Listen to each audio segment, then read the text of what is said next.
of interest as we find on newspapers this morning. Well, the second segment is going to be the transit segment, where the analyst in the house is going to give us in-depth analysis into issues of interest, as we do as usual. The third segment is that segment that you call and give your submissions and contributions, especially concerning issues that you find of interest both on newspapers and issues that affect you in your area, using this means and medium to reach out to the right and appropriate authority out there.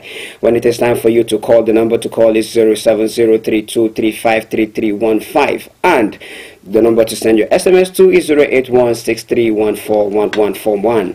On social media, on Facebook, you can find us on Unity FM/TV Jos, and on YouTube, we are on Unity FM TV Jos. Well, this morning I am not alone. I am with an erudite analyst, one who understands the terrain and the political climate of Nigeria, one who has been a journalist for the longest of time and is experienced in these things. And this morning he is going to be our analyst in the house. He is no other person but the person of Mr. Longcat Ephraim, and he would want to say good morning to you. Good morning, Jos City and Nigeria.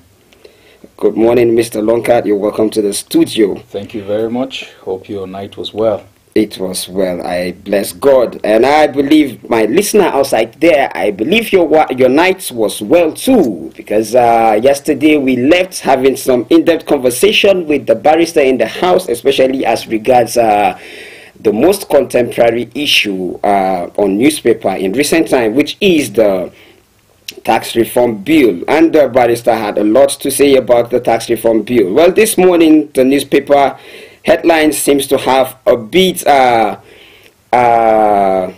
different headlines from that of yesterday. Even though the tax reform bill still appears on some newspapers, we are just going to look into some of the headlines this morning and then delve directly into the conversation of the day. Well, I am going to be starting with the metrics this morning, and it says NLC TUC tour Port Harcourt refinery as NNPC Limited says plan over 90% completed. Amidst Farotimi's defamation saga, Peter Obi visits the Babalola court, grants activist 50 million bail. Finally, Farotimi, the activist, had been granted 50 million naira bail. I wonder what the bail is about, but then we'll be having that conversation later. Well, in continuation, it says court sentences Mama Boko Haram, 2 others to 5 years for 60 million fraud. Tinubu hails Nigerian migrants' contribution to global economy. Says our migrants have become global ambassadors in all endeavors. Bemoans the deportation of over 10,000 Nigerians over immigration offenses.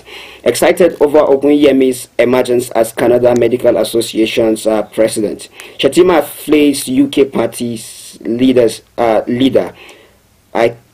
Kemi Badenoch for designating Nigeria.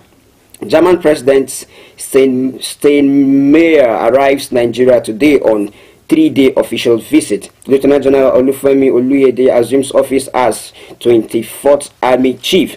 Southeast Senate caucus backs Tinubu's tax reform bill. Now the tax reform bill is back again, and now the Southeast are backing the reform bill. And you wonder why some section or some region in Nigeria will be against the reform bill and some region is against the reform bill. If you look at the conversation in recent time about the reform bill, some analysts and some professionals are actually saying the reform bill is a one-sided kind of bill that is going to favor some regions against other regions. And here we have the South regions that a lot of analysts are saying is going to favor them backing the bill. Meanwhile, the Northerners are still not yet backing the bill. We're going to be having that conversation much later. The Nation has this to say. It says NANTA seeks extension of FCCPC proof of air peace to other airlines. Obi visits Afe Babalola in Ado Kitty. Farotimi gets 50 million bail. Better days ahead with Tinubu reform, says Omokri. How to stop conflicting rulings. Frivolous attacks on judges to attract consequences.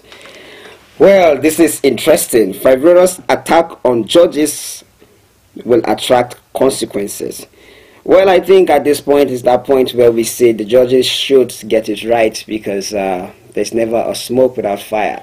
I don't know if I am right, but again, well, it depends on what frivolous attack is, because in Nigeria, English has a lot of meanings, and then you can just say something tomorrow and then it will be tagged frivolous attack, and then before you know, you are in one trouble or the other. Well, 2027, it is injustice to preclude North from running.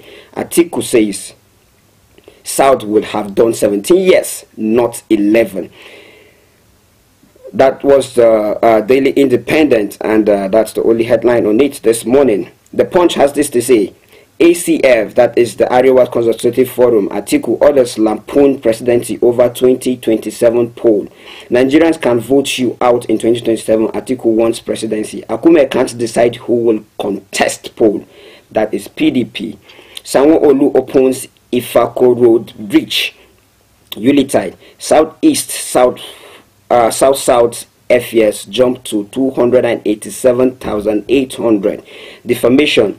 Faro Timi gets 50 million bill to submit passport. Adai files suit to stop Aida Tiwa on Ondo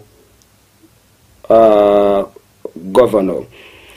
Well, Nigerian News Direct has this to say: Sanwo-Olu commissions Abiola Onijemu link road with bridge. Equity market slumps as investors begins week with 62 billion loss. 2025 budget, FG to borrow 9.3 trillion, projects 2 trillion for debt servicing. Out of 9.3 trillion, 2 trillion is going for debt servicing.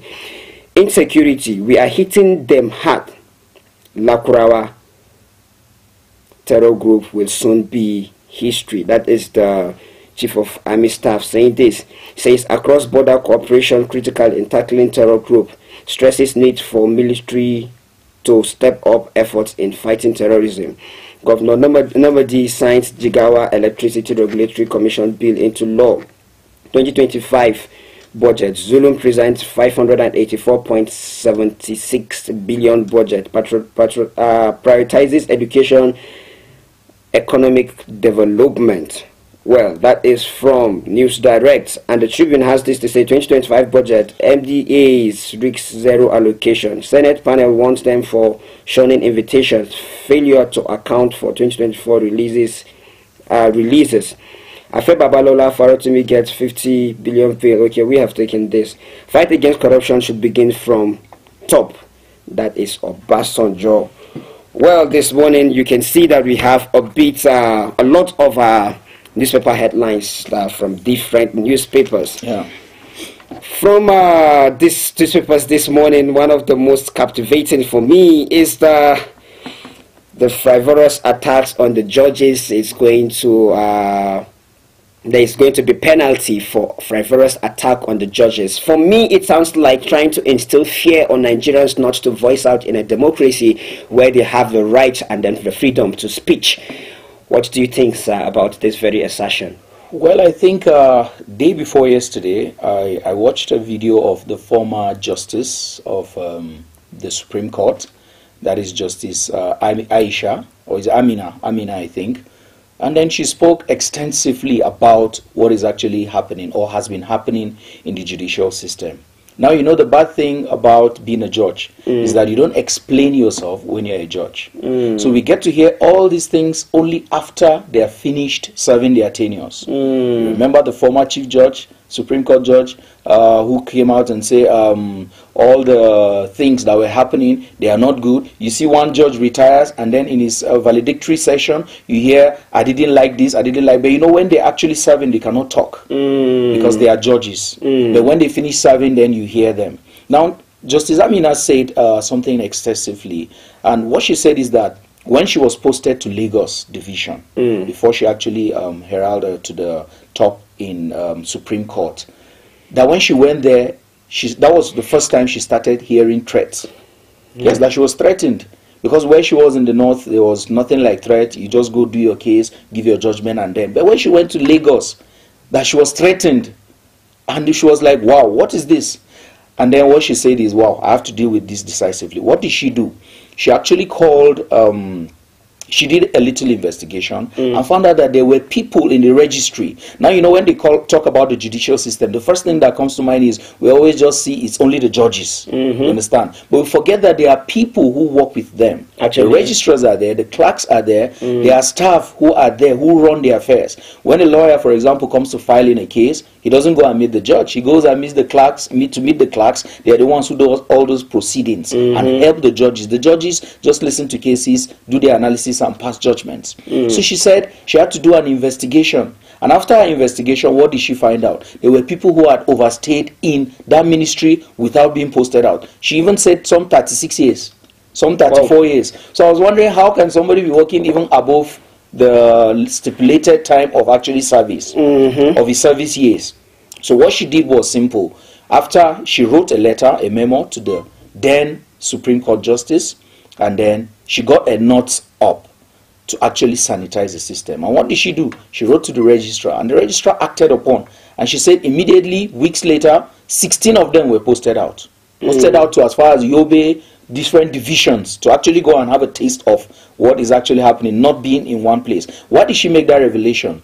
That, you know, you find out that most of these lawyers, the SANs even inclusive, they know how to boycott the system. You know, the only way or the best way to break a law is to know the law. Actually. So these guys know the law, so they actually know how to circumvent the law.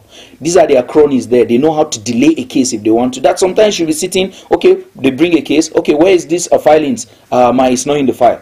Now what do? Adjournment. So when these lawyers want a case to be prolonged, they know how to do it. When they want a case to get immediate and fast speed judgment, they know how to do it because they have their people in the registry. So she said after that, all those things were sanitized and it went out. However, the current Chief Justice of the Supreme Court, Kekere Odun, you know, she said this, and it's a good thing that actually ought to work, that they need conferences. These judges don't have conferences, you know, not only conference for the judges, but also for the staff, the registry staff, you know, they also need you don't just assume, yes, you don't assume that they know, because when you get conference, you now share ideas. Now you see, if for example the former justice who was giving her recounting her experience, if they had judges where the south, the north would meet in Abuja, for example, or in a particular state to have conference, you know, now they'll share ideas. This person will say, this is how it's done here, this is how it's done there, wow, this is how. So but when you don't have conferences, you just run the way you run. And she spoke about having conflicting judgments. Now, these lawyers, as I told you, they know the law, so they know how to circumvent the law. So what they do is that when they know they will not get a favorable judgment in this court, they run to this court to actually get a favorable judgment. So that's where you have conflicting judgments. Imagine, for example, I have a case here in Jos, you understand, with you, for example, and there's a high court in Jos. But I'll leave High Court in Jos, then go to one in Port Harcourt to go and file a case. Are you now seeing, why am I not filing it in Jos, for example? Because I know that probably I will not get a favorable judgment, so I'll prefer to go to the one in Port Harcourt because someone somewhere knows the judge. So then now you start having conflicting judgments because the justice system in Nigeria, I doubt they have a synchronized system. Meaning, for example, if I pass a judgment in Jos, in the High Court of Jos, somebody in Port Harcourt should know that this judgment was passed in Jos, meaning he cannot go against it. So by the time someone in Port Harcourt passes another judgment, the one in Jos will be like, there's a presiding court ruling on this. So the person in Port Harcourt doesn't know you. I didn't know. So you keep having conflicting judgments. Look at what happened in the Dele Farotimi case.